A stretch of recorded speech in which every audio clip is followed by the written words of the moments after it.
ઝડપથી પીગળી શકે છે હિમાલય। જી હા, ચોંકાવનારો રિપોર્ટ બ્રિટનની ઈસ્ટ આંગલિયા યુનિવર્સિટીના સંશોધકોએ તૈયાર કરેલો અહેવાલ ક્લાઇમેટ ચેન્જ જર્નલમાં પ્રસિદ્ધ કરવામાં આવ્યો છે, જેમાં ભારતને ચેતવણી આપવામાં આવી છે કે હવે દેશનું સરેરાશ તાપમાન 1.5 થી 3 ડિગ્રી સુધી વધી શકે છે અને જો 3 ડિગ્રી જેટલું તાપમાન વધે છે તો ભયાનક સ્થિતિ સર્જાશે।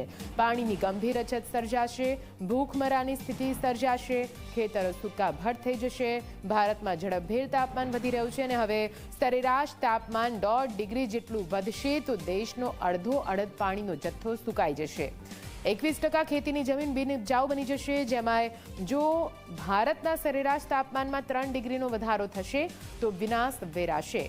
સૌથી વધારે અસર હિમાલયની રેન્જને થશે।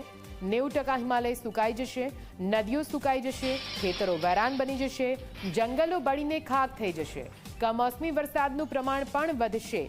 ભારે પૂરની સ્થિતિ વારંવાર સર્જાશે। તો વળી અત્યારે સરેરાશ 30 વર્ષે જે દુકાળ આવે છે તે વર્ષો વરસ આવવા માંડશે, એટલે કે હવે જો પર્યાવરણની જાળવણી ન કરવામાં આવી તો તેના માઠા પરિણામ ભોગવવા પડશે।